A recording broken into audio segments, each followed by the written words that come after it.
काम करती है, एक बल के रूप में, एक प्रभुत्व के रूप में, दूसरा चातुर्य के रूप में, अर्थात चाहे साम दाम दंड भेद किसी के रूप में भी शक्ति का वो प्रयोग कोई भी जो है राज्य प्रधान जो है का प्रयोग कर सकता है।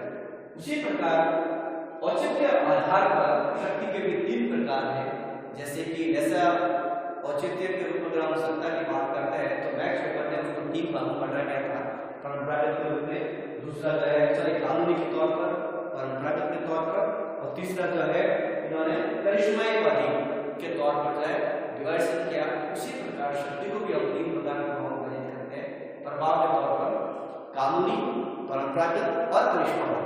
यानी कानूनी तौर पर जो है शक्ति का प्रयोग करने का आदेश होता है, लीगल तौर पर। ऐसा नहीं कि भाई आप जो है कानूनी तौर पर जो है आपके निजी स्वार्थ के लिए या आपने हुक्म लगाया दादागिरी के तौर पर किसी को भी आप जो है नियंत्रण में ले लो, अपना प्रभुत्व स्थापित कर दो, ऐसा नहीं। यानी ये अधिकार किस तौर पर होगा? कानूनी तौर पर। अगर आपको प्रभाव जमाना है किसी भी डिपार्टमेंट विभाग के अंतर्गत, किसी भी व्यवस्थाओं में या किसी भी राष्ट्रीय अंतर्राष्ट्रीय स्तर पर, ये तभी होगा जब आप कहेंगे कानूनी तौर पर इस प्रकार का अधिकार है, तभी जो है शक्ति का प्रयोग कर सकते हैं। उसी प्रकार ट्रेडिशनल परंपरागत की बात आती है तो परंपरागत के रूप में जो है पहले जो हम जैसे समाज जैसे आगे 3 भागों में विभाजित किया, दार्शनिक वर्ग है, उत्पादक वर्ग है, और तीसरा जो है सैनिक वर्ग है। सॉरी ये तो पर्यटन की बात सॉरी है। हम देखते हैं एक होता है राजतंत्र, दूसरा विचारतंत्र, तीसरा लोकतंत्र। तो राजतंत्र में एक व्यक्ति का शासन होता है, विचारतंत्र गिने लोगों का शासन होता है। तो ये 2 ऐसी व्यवस्था है जिसमें जो ट्रेडिशनल रूप से उसको ही उस प्रकार की यानी वसीयत उनको मिली हुई होती है, जिसके कारण समाज पर अपना नियंत्रण स्थापित कर सकता है। यानी अपनी तानाशाही या जो है अधिनायकवादी या फासिदवादी के तौर पर जो है वह अपना प्रभुत्व स्थापित कर सकते हैं। यानी इसको पुश्तैनी के तौर पर बनते हैं।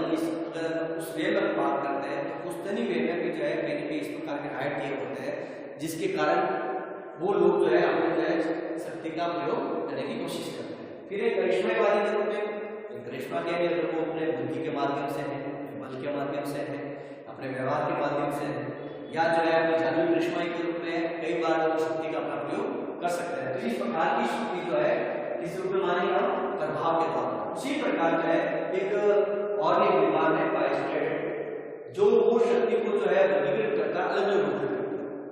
वो कहता है कि शक्ति इस प्रकार की है, या तो दृश्य के रूप में उसको देख सकते हैं, या कई ऐसी भी शक्ति जो अदृश्य के रूप में उसका हम आकलन कर सकते हैं। दूसरा उन्होंने ये भी कहा कि या तो प्रत्यक्ष रूप से भी हो सकते हैं या अप्रत्यक्ष रूप से भी हो सकती है, या जो है वो शक्ति राष्ट्रीय तौर पर भी हो सकती है या अंतर्राष्ट्रीय स्तर पर भी हो सकती है, या वो शक्ति जो है प्रत्यक्ष रूप से भी हो सकती है या अप्रत्यक्ष तौर पर भी हो सकती है। तो इस प्रकार की शक्ति को जो है इन्होंने इसे वर्णित किया पारिस्टेट ने। ये भी एक जो है शक्ति का उदाहरण भी इन्होंने बहुत बड़ा योगदान मानते हैं। उसी प्रकार जो है जो मैंने एक मोटे तौर पर कुछ बातें नोटेड की है, कई बार ऐसा एग्जाम में प्रश्न आ जाता है कि भाई इन्हीं जो ऐसे फिलॉसफर की पुस्तक का नाम बताइए, बेकार की पुस्तक का नाम बताइए। तो इस प्रकार के क्वेश्चन आ जाते हैं। तो मैंने 3-4 ऐसे विद्वानों जो बहुत ही इंपॉर्टेंट जो है जिनकी पुस्तकों के लेखक है मैंने नाम लिखा है, जैसे लॉस्टर और कैप्लर की पुस्तक का नाम है पावर एंड सोसाइटी, शक्ति और साम्राज्य। ठीक है, ये कई बार क्वेश्चन एग्जाम में आ जाता है कि लॉस्टर और कैप्लर की पुस्तक का नाम बताइए, तो उसका नाम है पावर एंड सोसाइटी। ठीक है, उसी प्रकार जैसे डेविड हेल की पुस्तक का नाम है पावर ऑफ लेजिटिमेसी, ये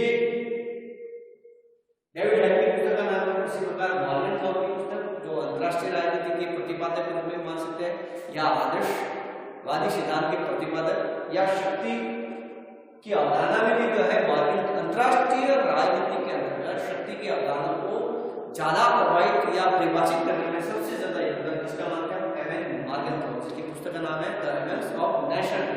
ठीक है, वैसे शक्ति के रूप में अगर उसकी पुस्तक का नाम है power as a political concept, ये उनकी मॉर्गन थॉर्प की पुस्तक का नाम है।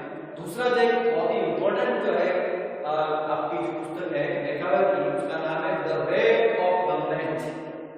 ठीक है। उसी प्रकार गॉस्पेल की भी एक बहुत ही इंपॉर्टेंट जो है आपकी पुस्तक का नाम है, गॉस्पेल भी एक बहुत ही जैसे कैटल और गॉस्पेल शक्ति की अवधारणा बड़ा योगदान मानते हैं आधुनिक शक्ति की अवधारणा के तौर पर। तो उनकी पुस्तक का नाम है who gets what when and how. यानी इस प्रकार की शक्ति की अवधारणा में इन विद्वानों की पुस्तकों में इनका बहुत बड़ा योगदान है शक्ति के बारे में कि शक्ति क्या है, कैसे किस प्रकार काम करती है, शक्ति के आयाम कौन से हैं, शक्ति को किस प्रकार परिभाषित करना चाहिए, राज्य के लिए कितनी महत्वपूर्ण है, ये सारी बातें उनकी किताबों में दे सकते हैं या और भी बहुत सारे विद्वान हैं उन्होंने अलग अलग रूप में शक्ति को परिभाषित किया।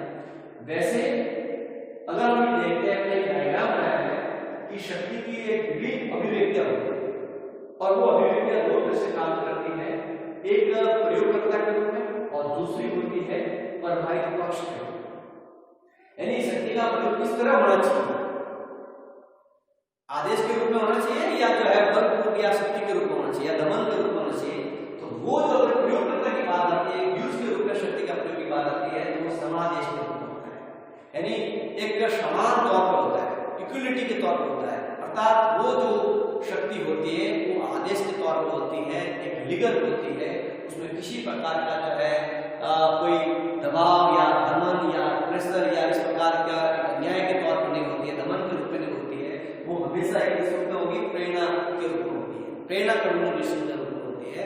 वह हमेशा उसको जो है हर व्यक्ति जो है उसको आशा उसको स्वीकार कर लेता है, उसका कभी भी विरोध नहीं होता है, ठीक है। क्योंकि वो जो शक्ति होगी वो एक कहीं ना कहीं एक खुशहाली के रूप में होगी, एक अधिकार के तौर पर होगी, एक व्यक्ति की फ्रीडम के रूप में हो सकती है, व्यक्ति के जीवन से संबंधित हो सकती है, या गुड लाइफ के रूप में हो सकती है, या गुड गवर्नेंस के रूप में हो सकती है, या चैरिटी के रूप में हो सकती है, ठीक है। और इसी जो है हम उसको सोपानिक शक्ति के रूप में भी हम उसको कह सकते हैं। यानी हमेशा शक्ति का जो आदेश होता है वह उच्चतर से निम्नतर के रूप में होता है, यानी उच्च वर्ग के रूप में जो अधिकारी बैठा हुआ है और व्यक्ति निम्न व्यक्ति को कमांडेबिलिटी यानी आदेश की पालना को करने में वो क्या करता है, शक्ति का प्रभाव डालता है, यानी शक्ति को आदेश के रूप में जारी करता है कि आपको ये काम करना है। इस प्रकार की जो शक्ति होगी वो एक प्रयोगकर्ता के तौर पर आदेश के रूप में होगी और वो आदेश हमेशा प्रेरणा का होगा, उसका जो कम्युनिकेशन किसी अहित के रूप में नहीं होगा, दमन के रूप में होगा, वो हमेशा एक पॉजिटिव तौर पर जो काम करने की कोशिश करेगा। इस प्रकार की जो शक्ति होती है वो हमेशा किस रूप में होगी, एक सहमति होगी, यानी जनता उसको जो है चाहे कोई भी किसी भी रूप में उसको मानने वाले लोग है, दर्शक है, वो हमेशा किसके रूप में होंगी, उनकी ही जो है उनकी खुद की जो कहने में हाँ होगी अर्थात सहमति होगी, तभी जो है उसकी आज्ञा का पालन होता है। अगर हमारा सहमति के रूप में बात स्वीकार करते हैं तो ठीक है, अगर उसी शक्ति को अगर हम बात करते हैं शक्ति का प्रभाव किस रूप में करना है तो वो होगा आज्ञा पालन, यानी कहने की उसको जबरन जो है उसको आज्ञा पालन करना ही पड़ेगा, उसका कोई विरोध नहीं कर सकता, ठीक है। अगर विरोध कर दिया तो उसका दमन किया जाएगा या उसको जो है कहने की उसको उस मार्ग से हटा दिया जाएगा, या जो है कहने की उसको जो है कई मामलों में उसको वंचित कर दिया जाएगा। इस प्रकार की बातें किस रूप में होगी, प्रभावित शक्ति का प्रभाव करना है, ठीक है। उसका प्रयोग के रूप में नहीं, एक अपना प्रैक्टिकल के तौर पर अगर मान लो उसको मान रहे या नहीं मान रहे, ठीक है। फिर उसके बाद जो है ये दो तरह से हो सकती है, जैसे जो है समाज इसके रूप में प्रेरणा संसार के तौर पर मानते हैं और बल प्रयोग के तौर पर मानते हैं। अच्छा, मतलब ये प्रेरणा के रूप में हो सकती है या उसका बल जो है कहीं जरूरत पड़ती है उसका जो प्रयोग भी कर सकते हैं, ठीक है, शक्ति का।